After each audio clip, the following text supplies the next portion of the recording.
arrival at Pine Hollow Wildlife Center came in angry, untrusting, and notorious for attacking anything that moved.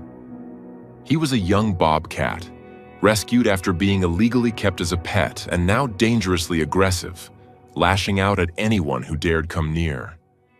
The seasoned wildlife rehabilitators called him their worst case yet.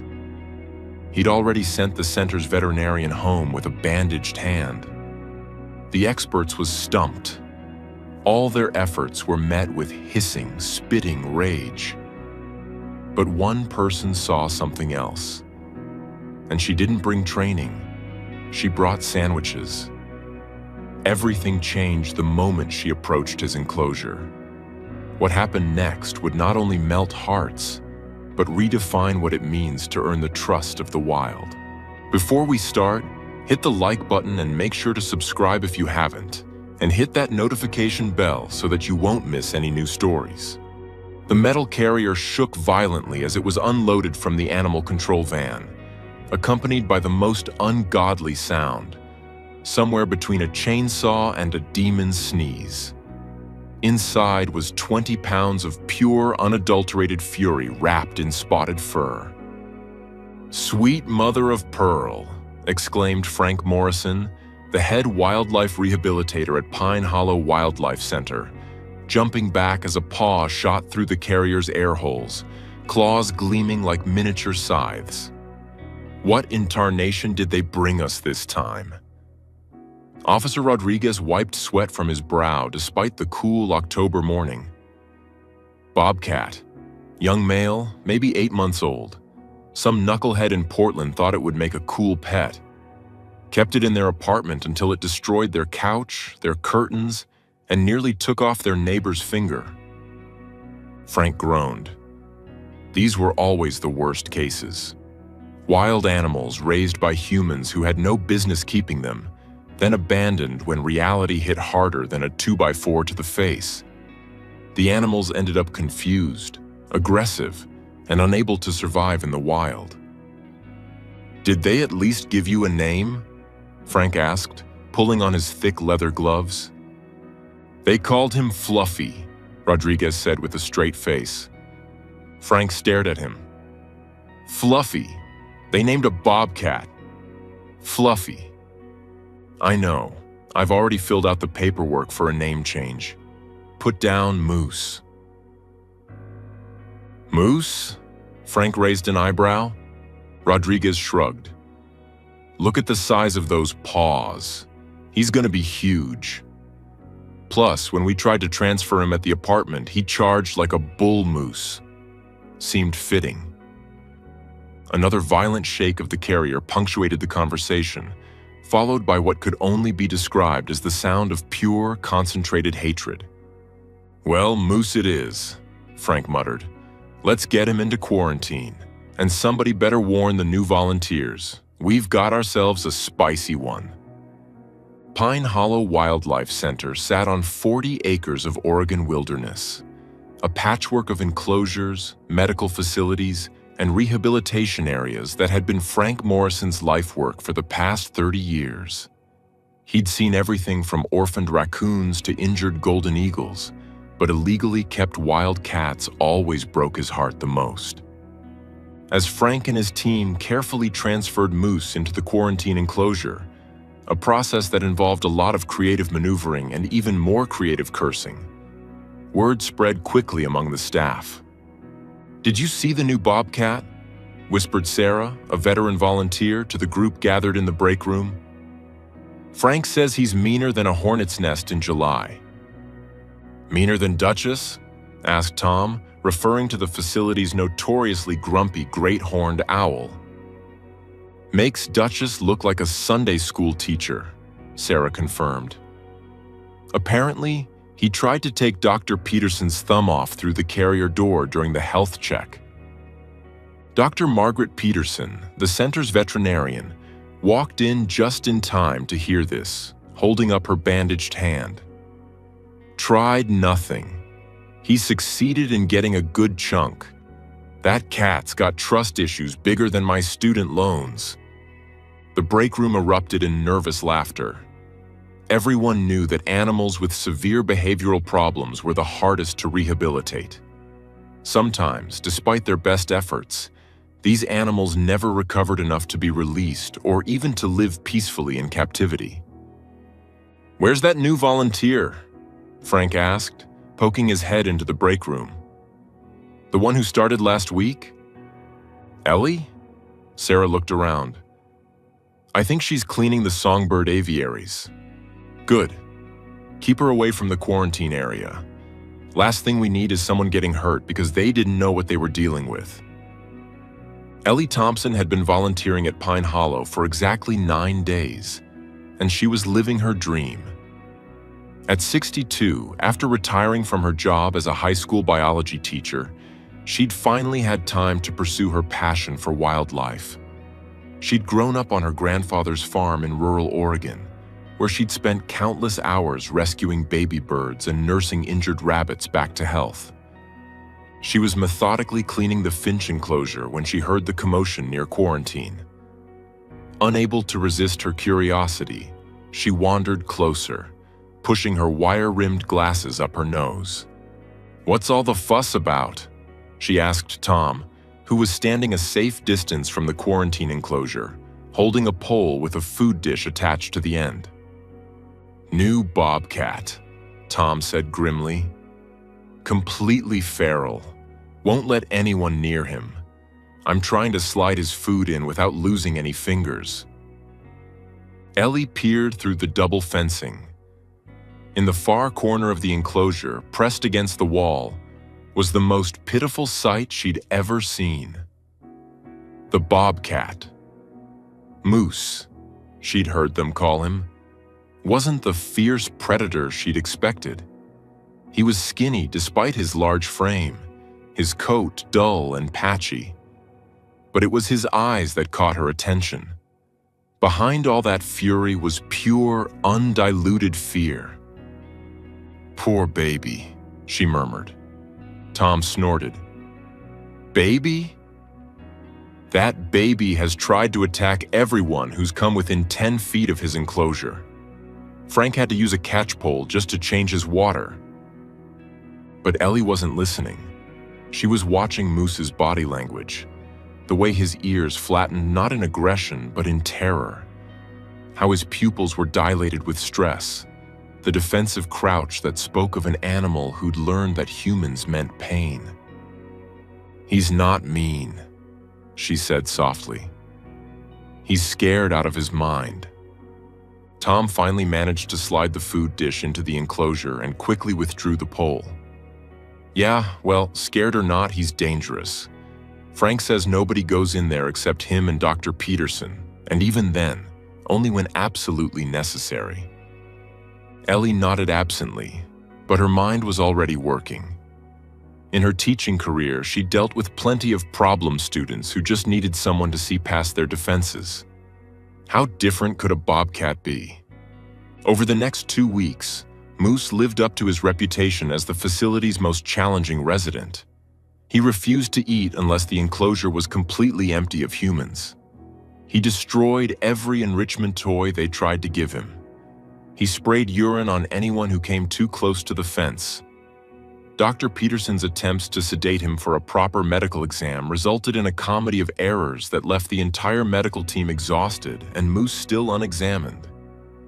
"I've been doing this for 30 years, Frank told his wife over dinner, "and I've never seen an animal so completely shut down.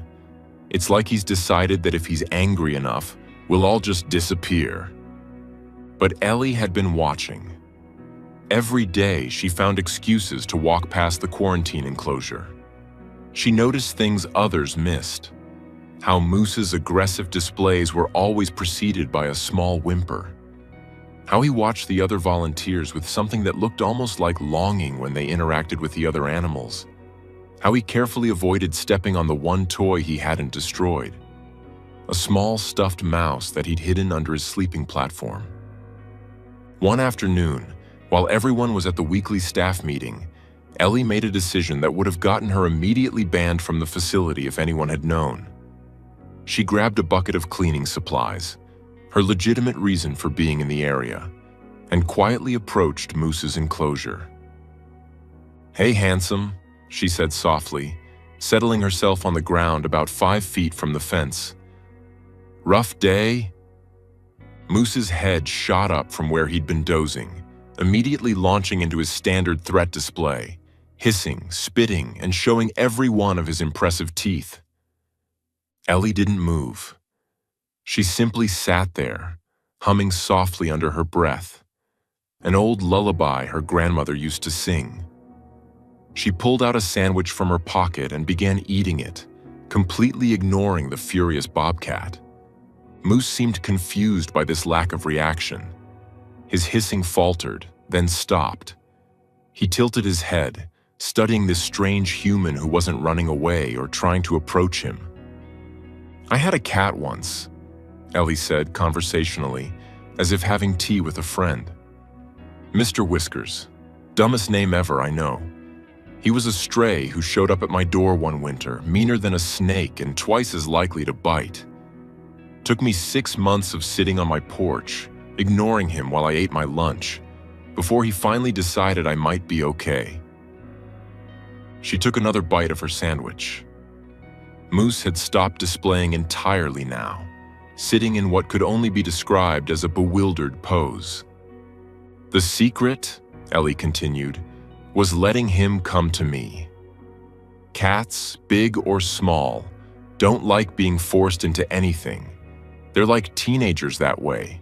The harder you push, the harder they push back." She finished her sandwich, stood up slowly, and gathered her cleaning supplies. "Same time tomorrow, handsome." As she walked away, she could have sworn she heard the tiniest, most uncertain chirp from behind her. Ellie continued her illicit lunch visits for a week, always careful to time them when the staff was busy elsewhere. Each day, Moose's reaction grew less violent. By day 3, he'd stopped hissing entirely. By day 5, he was sitting closer to the fence, though still maintaining a safe distance. By day 7, Ellie could have sworn he was waiting for her. It was on day 8 that everything changed. Ellie had just settled into her usual spot when she heard Frank's voice approaching. Panicking, she knew she'd be in serious trouble for being near the quarantine enclosure without permission. She did the only thing she could think of. She stood up quickly and pretended to be cleaning the outside of the enclosure fence. "Ellie?" Frank's voice was sharp. "What are you doing here?"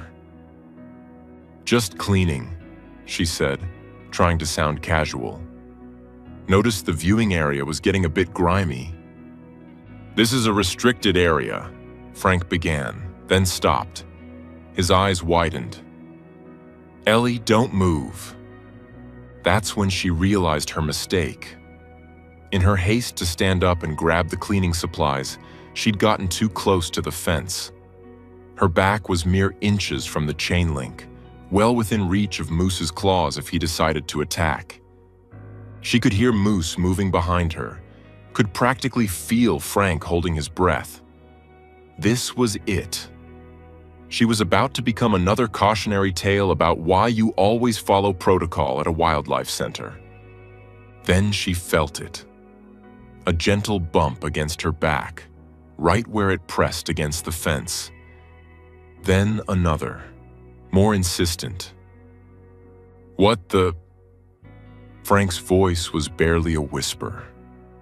Slowly, carefully, Ellie turned around. Moose was pressed against the fence, rubbing his head against the chain link exactly where her back had been. His eyes were half closed, and from his throat came a sound she'd never expected to hear from their problem Bobcat. He was purring. He's asking for scratches." Dr. Peterson's voice came from behind Frank. Neither Ellie nor Frank had heard her approach, too stunned by what they were witnessing. Moving as if in a dream, Ellie slowly raised her hand to the fence. Moose immediately pressed harder against it, positioning his chin just so. The moment her fingers made contact with his fur, The purring intensified to a volume that seemed impossible for an animal his size. "I'll be damned," Frank muttered. For 5 minutes, nobody moved. Ellie scratched Moose's chin, cheeks, and forehead through the fence while he purred like a diesel engine, occasionally chirping when she hit a particularly good spot. When she finally tried to pull her hand away, Moose did something that would become his signature move. He gently tapped her hand with his paw, pulling it back to the fence. "Did he just—" Dr. Peterson couldn't finish the sentence. "He did," Frank confirmed. "That Bobcat just asked for more scratches."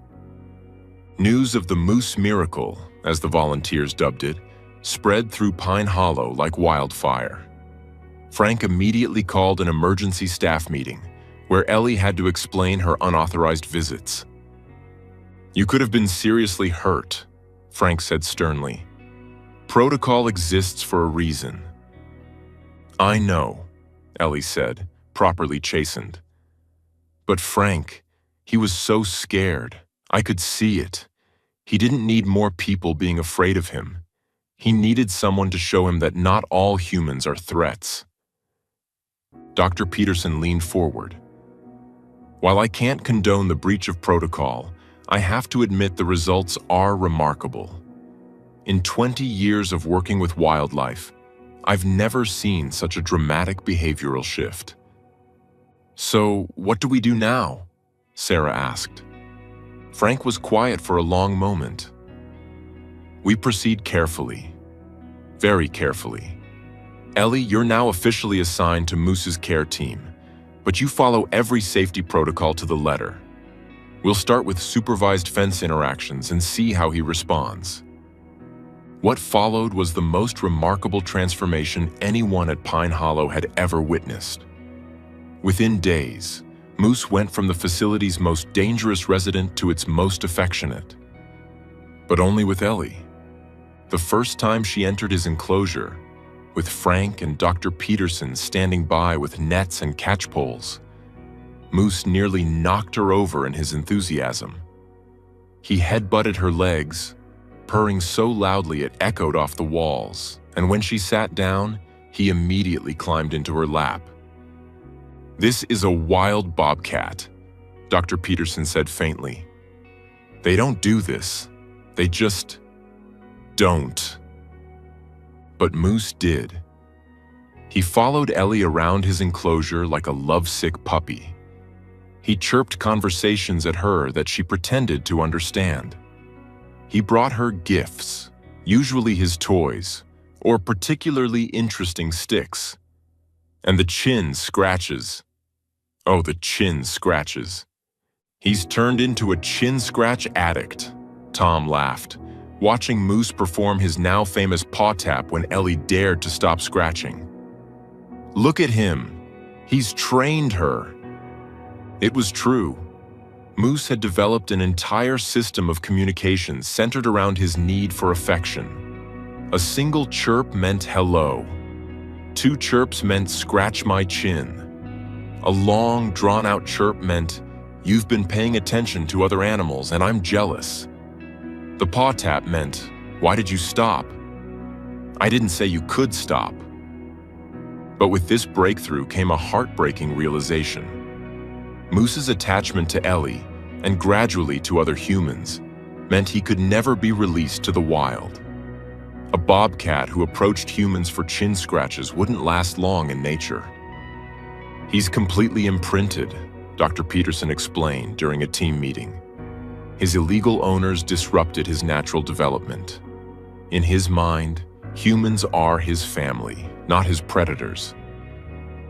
Ellie felt tears sting her eyes. "So he's stuck here forever?" "Not stuck," Frank said gently. "He'll live here, yes, but we'll make sure it's a good life. We're already working on plans for a larger enclosure, something that will give him more space to be a bobcat while still allowing for the human interaction he needs." The new enclosure, funded by a social media campaign that went viral thanks to videos of Moose's chin scratch demands, was a bobcat paradise. 3 times the size of standard enclosures. It featured climbing structures, a pool, hidden den areas, and multiple viewing areas where visitors could watch Moose being a wild-ish bobcat. But the best feature, in Moose's opinion, was the special interaction area where Ellie spent part of each day. As she approached each morning, Moose would bound down from whatever tree he'd been lounging in, chirping his elaborate greeting. "Good morning to you too, sir," Ellie would say, settling onto the bench that had been installed specifically for their sessions. "Ready for your morning spa treatment?" Moose would immediately assume the position, head tilted, eyes closed in anticipation, purr already rumbling. If she took too long getting settled, the paw tap would begin. If she dared answer a phone call or get distracted, she'd receive an indignant chirp and a headbutt that meant, "Excuse me, but I don't recall dismissing you." 6 months after his arrival, Moose had become Pine Hollow's biggest success story and most popular resident. School groups came specifically to learn about the dangers of keeping wild animals as pets, watching in amazement as the fierce predator demanded belly rubs from his chosen humans. "He's still a wild animal," Frank would always emphasize during tours. "He hunts, he marks his territory, he does all normal bobcat behaviors. But because of how he was raised, he also needs human interaction. It's not natural, and it's not what we want for any wild animal. Moose can never be truly wild because someone thought a bobcat kitten would make a cool pet. But if Moose minded his captive life, he didn't show it. He had everything a bobcat could want: space to roam, live prey to hunt, humanely raised mice and rabbits, hiding spots for when he felt antisocial, and most importantly, a steady supply of chin scratches from his devoted human staff. "You saved him," Dr. Peterson told Ellie one afternoon, watching Moose attempt to groom Ellie's hair with his rough tongue. "I honestly thought we'd have to consider euthanasia. He was so aggressive, so stressed, but you saw past that." Ellie smiled, gently pushing Moose's head away from her hair. "He saved himself. He just needed someone to show him it was safe to trust again." Moose chirped his agreement, then performed his signature paw tap. Clearly, this emotional conversation was cutting into valuable chin scratch time.